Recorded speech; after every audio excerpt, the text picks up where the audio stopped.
Well, May is Mental Health Awareness Month. In recent years, it served as a chance to remove the stigma sometimes associated with reaching out for help. And now, 2 years into the global pandemic, the need for this care is more prevalent than ever.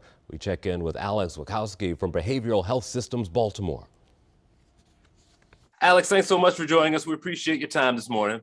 Thanks for having me. Listen, I mean, we've made it through the pandemic, but I feel like, sometimes we made it through sort of limping through, and everyone has had their experience. What have you seen so far with people as they talk about the mental health and making it to where we are, at least at this point?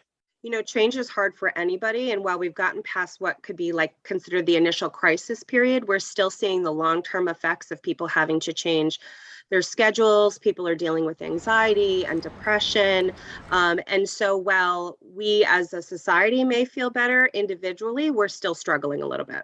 And this all comes so folks know May is a Mental Health Awareness Month, and I think a lot Yes. of people are taking the time to at least, if not think about themselves, to ask the question of their friends, just how are you? And I feel like we don't do that enough. I think we say it in passing, hey, how you doing? We keep walking, but there's meaning behind the words. Yeah. There is, and there's also meaning behind your response. So I think traditionally we just say, I'm great, or I'm okay, but really taking time to answer that question and to ponder, how are we really doing, is important too. I think one tough side, there are many tough sides and angles of mental health awareness right now, is suicide prevention.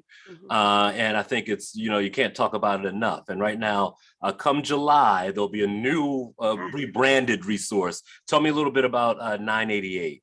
Yeah, so 988 is going live in July. It is a national resource, and it's really an opportunity for people to have similar to 911, but you would be calling 988 for mental health crises. So if you yourself or if someone you know is suffering from depression, delusion, suicidal ideation, anything, you can call that number. It's a national number, and it will be rerouted to your local resource, an opportunity for you to be connected to local resources that will provide a listening ear and get those services to you quickly. I bet a lot of people get to a point when they think, oh, my problem isn't big enough to call a number like this. Oh, I can sort it out myself. But is the idea that even if you're questioning your own health, that's reason enough to call? Absolutely, right? So if you're questioning your mental health, that is a prime opportunity to call. We want to get you help before it turns into a crisis. And there really is no idea of when or if it's going to turn into a crisis. And so it's much better to kind of get those coping skills implemented with a therapist or with an outpatient mental health clinician who can really help you identify your positive support system so that it doesn't turn into a crisis to begin with.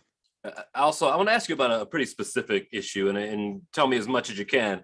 Sure. I was looking at the Trevor Project, and they're saying these numbers that came out recently, saying half of LGBTQ teens have seriously considered a suicide. And it blows me away to think that number is that high for that group. And I'm wondering what you took away from it as you heard those numbers yourself. Yeah, so what I took away from it is that we have a population, particularly those who identify as people of color and are part of the LGBTQI community, are really struggling with feeling connected.